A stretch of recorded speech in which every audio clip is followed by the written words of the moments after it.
मैं इमदाद सुमरो। आज इस्लामाबाद में अजीब व गरीब किस्म की सूरत हाल पैदा हुई।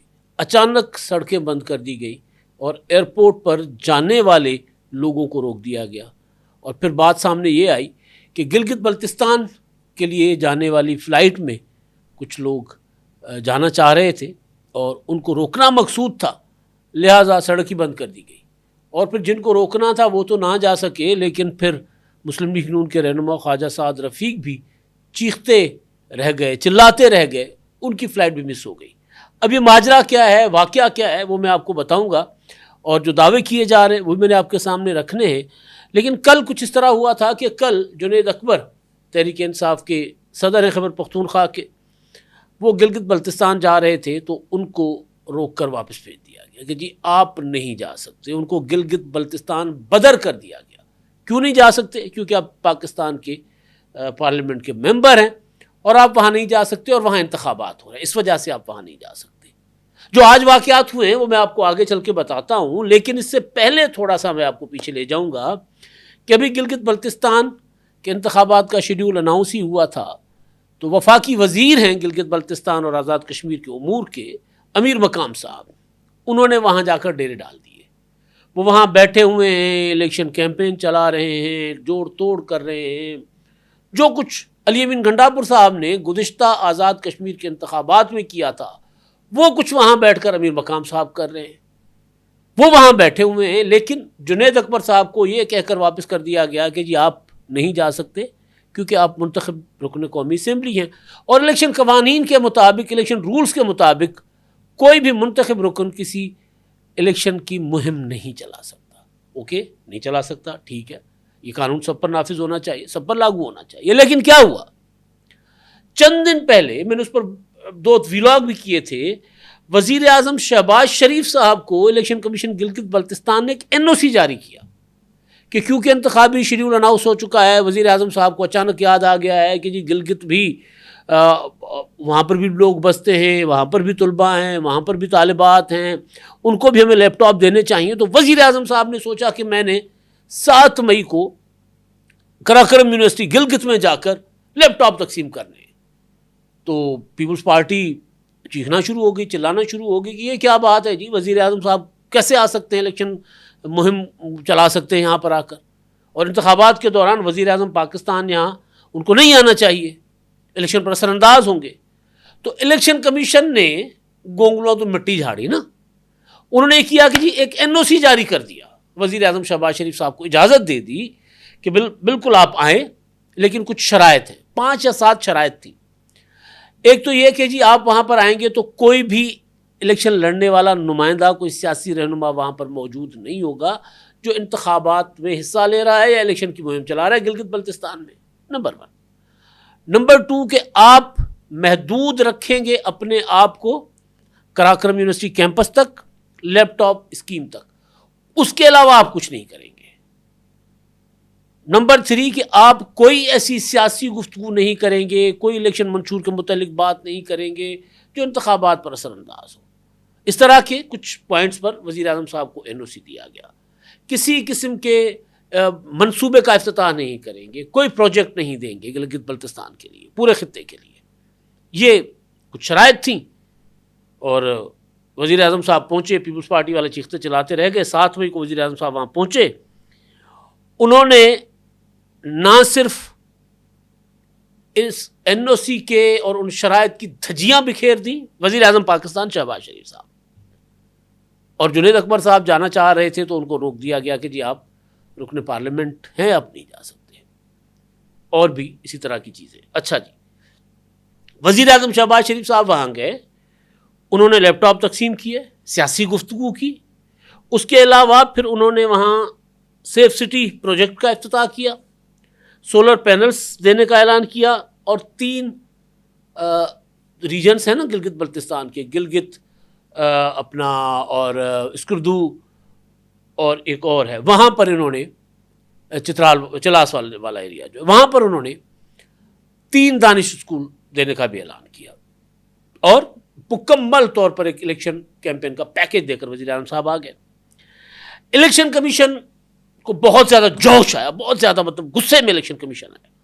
उन्होंने क्या किया कि बजाय वज़ीर आज़म पाकिस्तान से पूछगछ करने के कि जनाब आपको तो हमने इजाज़त मशरूत दी थी, आपने तो लैपटॉप तक रहना था, आपने तो कैंपस तक रहना था, आपने क्या किया?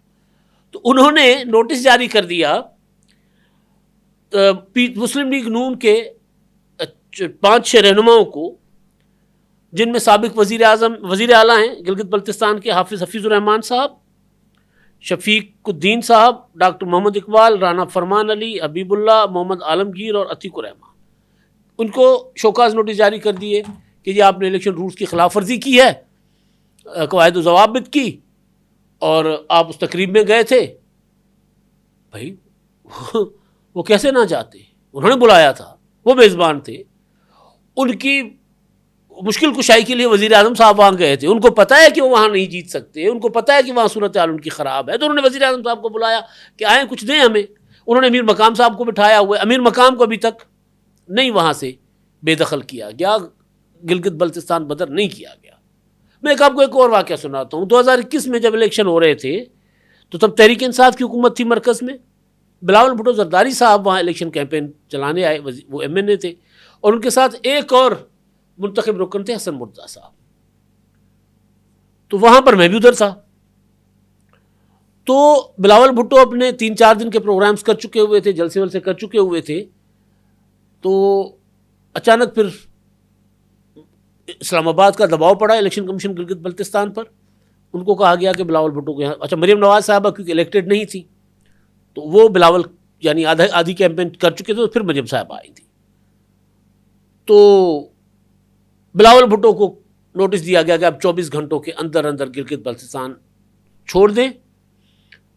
अच्छा वो नहीं, उन्होंने छोड़ा। फिर उनको कहा गया कि अगर अब आप नहीं जाएंगे तो आपको गिरफ्तार करके यहाँ से निकाला जाएगा, क्योंकि आप मुंतखब रुकन हैं, MNA थे। और साथ साथ हसन मुर्तज़ा साहब को भी कहा गया। हम बैठे हुए थे साथ वहाँ पर, तो अपना हसन मुर्तज़ा ने कहा कि जी वो नहीं, कमरजमान कायरा साहब ने कहा कि जी चेयरमैन साहब और हसन मुर्तज़ा को गिलगित बदर करने का अहकामात हुए। तो हसन ने कहा कि जी क्योंकि हम 2 ही इलेक्टेड हैं, बाकी जो नॉन इलेक्टेड है उनको यहाँ, मतलब उन्होंने एक मज़ाहिया किस्म का एक जुमला उन्होंने अपना जवाब में दिया कायरा साहब को, लेकिन ये कहकर उनको निकाल दिया गया था। अमीर मकाम साहब बैठे हुए, मेरे किसी दोस्त की इस मामले पे, जब असद कैसर वाला मामला जिसको मैं आगे चल के आपको बताता हूँ, गुफ्तगू हुई कुछ, तो उनसे पूछा गया कि अमीर मकाम क्यों बैठे हैं वहाँ पर, अगर असद कैसर नहीं जा सकते तो अमीर मकाम क्यों बैठे हुए, वो तो वफाकी वजीर है। तो उनका देखें उनका तो होना लाजमी है, एक वफाकी वजीर कह रहे हैं दूसरे, उनका होना तो वहाँ लाजमी है, क्योंकि वो वजीर उमूर कश्मीर, वो गिलगित बल्तिस्तान है, यानी ढटाई की इंतहा है कि भाई जिस मुतल्लिका वजीर को तो वहां होना ही नहीं चाहिए, वो कहते नहीं उनका होना लाजमी है वहां पे, क्योंकि वो गिलगित बल्तिस्तान के वजीर है। भाई वो वहां कैसे रह सकते हैं? अब वह निगरान हुकूमत है, इलेक्शन कमीशन काम देख रहा है। पाकिस्तान जब अमन मान की अल्लाह ना करे कोई सूरत हाल ख़राब होती है तो इस्लामाबाद उस वक्त वहाँ पर सूरत हाल को काबू करने के लिए इस्लामाबाद मुदाखलत कर सकता है, वरना इंतखाबात इलेक्शन कमीशन करवाएगा। तो नहीं, वो कहते नहीं क्योंकि वो वजीर है उम्र कश्मीर तो और गिलगित, तो वो उन्होंने वहाँ होना है। बिल्कुल यही बात जब अली बिन गंडापुर आज़ाद कश्मीर में बड़े बड़े बालों के साथ यूँ हिननाते फिर रहे होते थे, तो उस वक्त मुस्लिम लीग नून पीपुल्स पार्टी वाले चीखते थे कि ये क्या हो रहा है। अब ये हुआ है कि जी असद कैसर साहब ने इल्ज़ाम लगाया है कि मैं गिलगित बल्तिस्तान के लिए जा रहा था तो मुझे रास्ते में पंजाब पुलिस ने रोक लिया एयरपोर्ट पर, इस्लामाबाद एयरपोर्ट पर। ये असद उमर का इल्ज़ाम, असद कैसर साहब का इल्ज़ाम है, साबिक स्पीकर कौमी असेंबली। उन्होंने कहा कि जी मुझे वहाँ रोका गया और मैं वजह पूछता रह गया, मुझे नहीं बताया गया, और फिर ज़ाहिर है सबको रोक दिया गया, बाकी लोग भी थे। और बाद में पता चला कि वो सिर्फ सड़क ब्लॉक की गई थी मुझे रोकने के लिए, क्योंकि मैं गिलगित बल्तिस्तान के इंतखाबात की मुहिम चलाने के लिए जा रहा था। 7 जून को इंतखाबात है। अच्छा, एक और उन्होंने बात कही, एक और ट्वीट किया उन्होंने, एक रियासत 2 दस्तूर नामंजूर। उन्होंने एक वीडियो शेयर की अपनी, खुद उनको जहाँ रोका हुआ है, और एक वीडियो शेयर की है खैबर पख्तूनख्वा के मुस्लिम लीग नून से ताल्लुक़ रखने वाले डॉक्टर इबादुल्लाह, अपोजिशन लीडर है KPK में, वो, और उनके लिए कि वो वहाँ पहुँचे, जहाज़ प्रोटोकॉल के साथ उनको रिसीव किया गया है और वो वहाँ पर इलेक्शन मुहिम चलाएंगे। यानी वहाँ पर अमीर मकाम मौजूद हैं। वहाँ पर कल शेड्यूल के मुताबिक पीपल्स पार्टी के चेयरमैन बिलावल भुट्टो जरदारी साहब ने जाना है, और उसके बाद और रुकने कौमी असम्बली, चेयरमैन पीपल्स पार्टी, रुकने कौमी असम्बली बिलावल भुट्टो जरदारी साहब ने कल जाना है 31 जून को शेड्यूल के मुताबिक। उसके बाद रुकने कौमी असम्बली पीपल्स पार्टी की रहनुमा आसिफा भुट्टो जरदारी साहबा ने जाना है। अब सवाल यह है कि अगर आज़ाद रुकने कौमी असम्बली आज़ाद है ना, और साबिक स्पीकर असद कैसर साहब को इजाज़त नहीं है वहाँ जाने की, तो क्या बिलावल भुट्टो को इजाज़त मिलेगी? और अगर बिलावल भुट्टो के साथ भी यही कुछ किया गया तो फिर पीपल्स पार्टी और मुस्लिम लीग नून के ताल्लुकात इसी तरह बरकरार रहेंगे या गड़बड़ हो जाएगी, या आसिफा भुट्टो को रोका जाता है? सवाल ये है। अच्छा, लेकिन मुझे नहीं लगता कि बिलावल भुट्टो को रोका जाएगा, क्योंकि जाहिर है तो तहरीक इंसाफ मतलब मैं सियासी अमल का तो ये इलेक्शन में हिस्सा लेना सियासी अमल है, और एक पॉलिटिकल पार्टी पर पाबंदी नहीं है। उनके जो लोग MNA हैं वो कौमी असेंबली में बैठे हुए हैं, तो उनको रोका जा रहा है और बाकी जा रहे हैं वहाँ पर। तो ये लेवल प्लेइंग फील्ड का मामला है इंतखाबात में। और मैं आपको, मेरे एक दोस्त हैं वहाँ गिलगित बल्तिस्तान गए थे अभी इलेक्शन कवरेज के लिए, इलेक्शन की, तो उन्होंने मुझे बताया कि वहाँ पर तहरीक इंसाफ नहीं है। बेशक उनकी पॉपुलर सपोर्ट मौजूद है, लेकिन इस वक्त लोग पीपल्स पार्टी मुस्लिम लीग नून पीपल्स पार्टी, ये वहाँ पर चल रहा है। तो मुकाबला दो पॉलिटिकल पार्टीज़ का है। तो जब तहरीक इंसाफ नहीं है तो रोक कर आप क्या कर रहे हैं? अब वो बेशक उनका वजूद वहाँ हो ना हो, वो वहाँ उस तरह इलेक्शन लड़ सकते हैं, नहीं लड़ सकते, उनकी तंजीम नहीं है, उनके लोग नहीं हैं उस तरह। तो फिर भाई ये करके उन्होंने अपने तहरीक इंसाफ को ये इल्ज़ाम लगाने का मौका क्यों दे रहे हैं कि आपने प्री पोल रिगिंग की है? राणा सनाउल्लाह साहब का आज़ाद कश्मीर के हवाले से, इंतखाबात के हवाले से वीडियो पर मैं कल बात कर चुका हूँ। आज वहाँ पर राणा सनाउल्लाह साहब अपना जॉइंट अवामी एक्शन कमेटी जो है आज़ाद कश्मीर की, उनके साथ जो वफाकी हुकूमत का की कमेटी है, उनके साथ आज मुज़ाकरात चल रहे हैं। मुज़ाकरात किस पर चल रहे हैं? उन 12 सीटों के ऊपर जो वो कह रहे हैं अवामी एक्शन कमेटी वाले ख़त्म करें। राणा सनाउल्लाह कह रहे हैं ये 12 सीटों से तो हम हुकूमत बनाएंगे, आज़ाद कश्मीर से बेशक हम हार जाएं, लेकिन ये 12 सीटें हमारे हाथ में, ख़ासतौर पर पंजाब की 10 सीटें वो हमारे हाथ में। हमारे मुखालफिन शुरू करेंगे 1 से, हम 11 से शुरू करेंगे। यानी हम रेस आधी लाइन, वो बहुत पीछे 0 लाइन से होंगे और हम आधी लाइन से शुरू करेंगे रेस, और हम जीत जाएंगे। वो तो हाँफते रह जाएंगे, हम जाकर फिनिश लाइन पर पहुंच जाएंगे। तो ये लेवल प्लेइंग फील्ड का मामला है यहाँ पर। अब मैं फिर कह रहा हूँ कि जी बिलावल भुट्टो जरदारी साहब कल जब जाएंगे तो क्या उनके जहाज़ को भी रोक दिया जाएगा कराची एयरपोर्ट पर या इस्लामाबाद एयरपोर्ट पर, या गिलगित बल्तिस्तान उतरने नहीं दिया जाएगा, कहा जाएगा कि वापस जाएं, नो गो एरिया ये?